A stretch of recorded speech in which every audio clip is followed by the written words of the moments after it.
Here's my results printing with Giantarm Matte Terra Cotta PLA.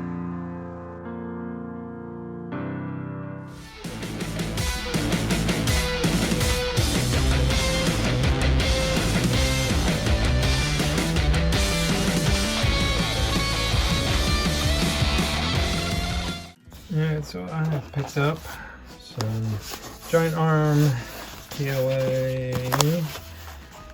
advertised as Matte Terra Cotta, something different.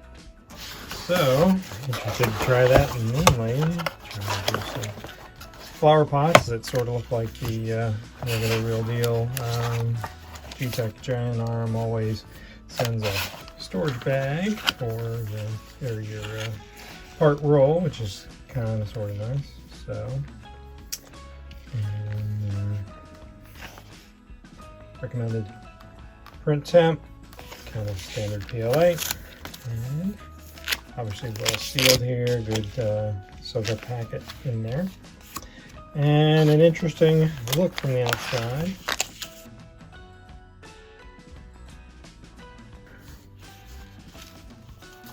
There is that, and as with most of the matte filaments that I've used, I don't know if you've used it, but not as, I don't know what you should say, pliable as a lot of the other filaments, and if you really flex it enough, you'll start to see a weak spot sort of build up. So if you do a lot of over retractions, especially with like a Odin type setup, it can kind of scrape your filament and cause some issues. So just something to be aware. I usually do my retractions a little slower if I'm doing much in there, but it has a very interesting look. Let's see what it looks like printed. All right, so here's a look at what I have done with the Giantarm,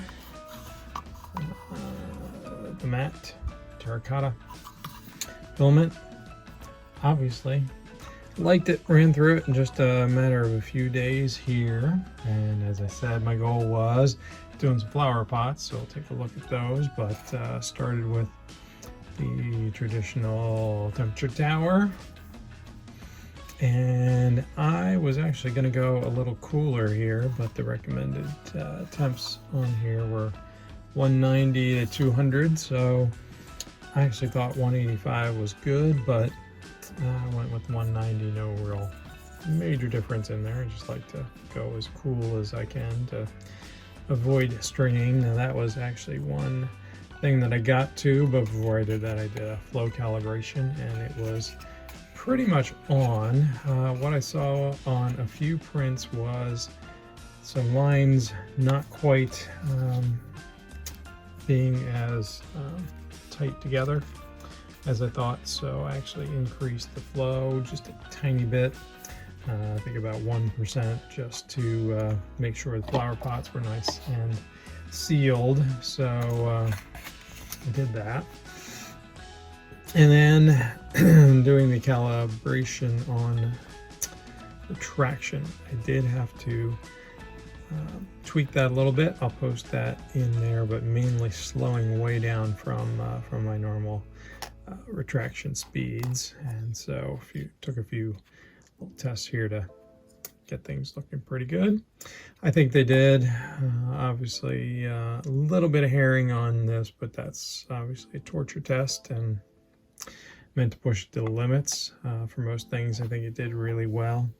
One of my samples I always like to do is a little Lego cube and add it to the stack of what I have. Thought it looked good, and a filament swatch that I keep in the box so I can go back to look at how filaments did.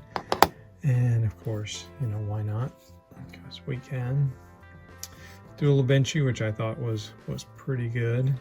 I'll show this guy now. He doesn't have a top because I ran out. I was just using the very end of the roll.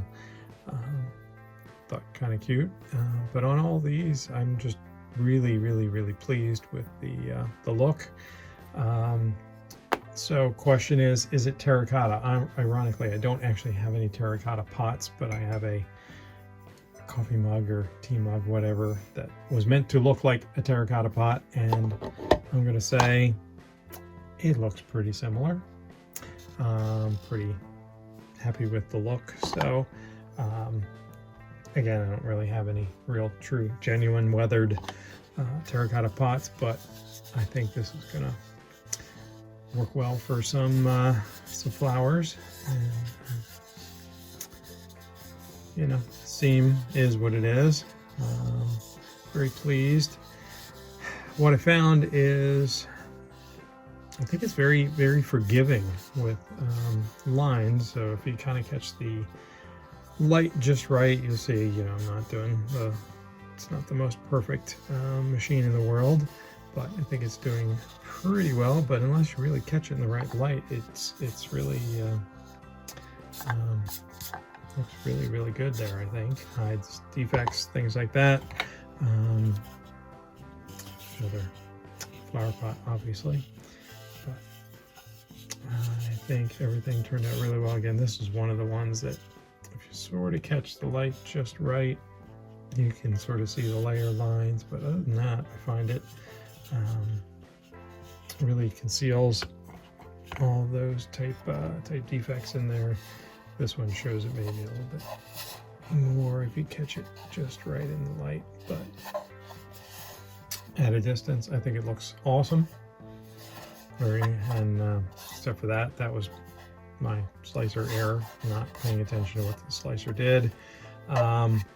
So the hairs that do form, you know, occasionally they come right off on this, I found.